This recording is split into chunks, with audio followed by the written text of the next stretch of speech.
शेतावर कामासाठी गेलेल्या 65 वर्षीय महिलेवर सामूहिक बलात्कार करून तिची निर्गुण हत्या करण्यात आली। या धक्कादायक घटनेमुळे भिवंडीमध्ये खळबळ उडाली। भिवंडी तालुक्यातील चावेभरे गावात मंगळवार दुपारी 12 वाजताच्या सुमारास ही घटना घडली। या प्रकरणी भिवंडी पोलिसांनी गुन्हा दाखल केला आहे। पोलीस सध्या या प्रकरणाचा तपास करत आहेत। मिळालेल्या माहितीनुसार भिवंडी तालुक्यातील चावेभरे या गावामध्ये शेतावर गेलेल्या एका 65 वर्षीय वृद्ध महिलेवर सामूहिक बलात्कार करण्यात आला। त्यानंतर दगडाने ठेचून या महिलेची हत्या करण्यात आली। चावेभरे गावामध्ये राहणारी ही महिला दुपारच्या सुमारास शेतामध्ये काम करण्यासाठी गेली होती, पण ती परत आलीच नाही। त्यामुळे कुटुंबियांनी तिचा शोध घेतला असता शेतामध्ये तिचा मृतदेह आढळून आला। कुटुंबियांनी घटनेची माहिती स्थानिक गणेशपुरी पोलिसांना दिली।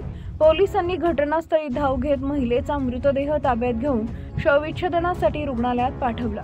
विशेष म्हणजे ही हत्या केल्यानंतर महिलेच्या गळ्यामध्ये असलेले 5 ते 6 तोळे वजनाचे सोन्याचे दागिने तसेच होते। दागिना चोरीला गेले नसल्यामुळे ही हत्या चोरीच्या उद्देशाने केली गेली नसल्याचं समोर आलंय। त्यानंतर शवविच्छेदन अहवालातून महिलेवर सामूहिक बलात्कार करून तिची हत्या केल्याचं उघड झालंय।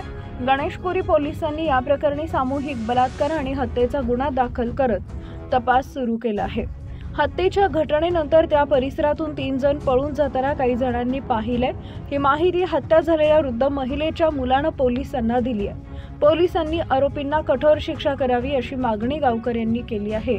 वृद्ध महिलेवर सामूहिक बलात्कार करून तिची हत्या करण्यात आल्यामुळे परिसरात खळबळ उडाली आहे। अत्याचारानंतर महिलेनं याची माहिती कुणाला देऊ नये यासाठी तिची दगडाने ठेचून हत्या करण्यात आली असावी असा अंदाज वर्तवला जातोय। पोलीस सध्या या प्रकरणाचा कसून तपास करत आहेत।